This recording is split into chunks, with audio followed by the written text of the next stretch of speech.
Hey, and welcome to week number 8 of FAQ Friday. I forgot what number it was.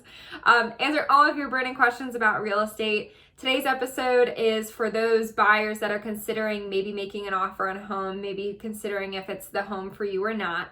So as always, I'll just jump right into it. Question number 1 is, should I pay attention to the Zestimate on Zillow when making an offer? Absolutely not. So a Zestimate is calculated via an algorithm, and there's no rhyme or reason. I mean, there's probably data that that Zillow is able to get on the market.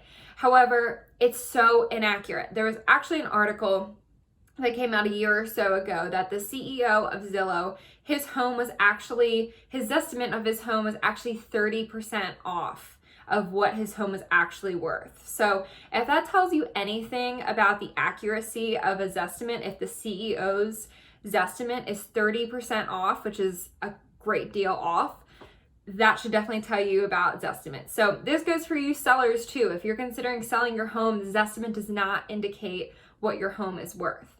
So when you're considering, making an offer on a home, you obviously want to see if the home is priced well or not. So lean on your realtor to pull comparable properties. Zestimate doesn't know what the house that sold down the street looked like on the inside. It doesn't know what the state of your current market is. So lean on your realtor to get actual data of actual homes that have sold that are similar to the subject home.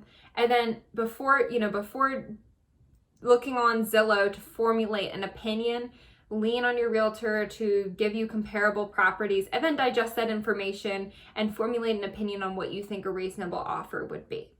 So that's question number 1. Question number 2, how do I know if a home is the one? So if you're on the fence about a home, what I always typically tell my clients to consider is, say someone tomorrow came in and stole the house from you, and they put an offer, they went under contract, and the home was no longer available for you to purchase. How would you feel? If you think you would feel sad, angry, mad, then consider those feelings, because you may have just found your home. If you think you'd be okay, then maybe it's not the one and you just got to find the right home. I think I was trying to say house and home at the same time. Can't talk today. Anyways, question number 3, how long will it take the seller, to respond to my offer? So it depends, because every seller is going to be different. The typical time frame for a seller to respond to an offer is around 12 to 24 hours. Obviously, it's going to depend on the seller, the listing agent. Sometimes it takes them a little bit to be able to present the offer to them. But I would say usually safe to, expect between 12 and 24 hours. So that is all for today. I will spare you from my talking any further. If you have any questions whatsoever about real estate, you know where to reach me. And have a great weekend.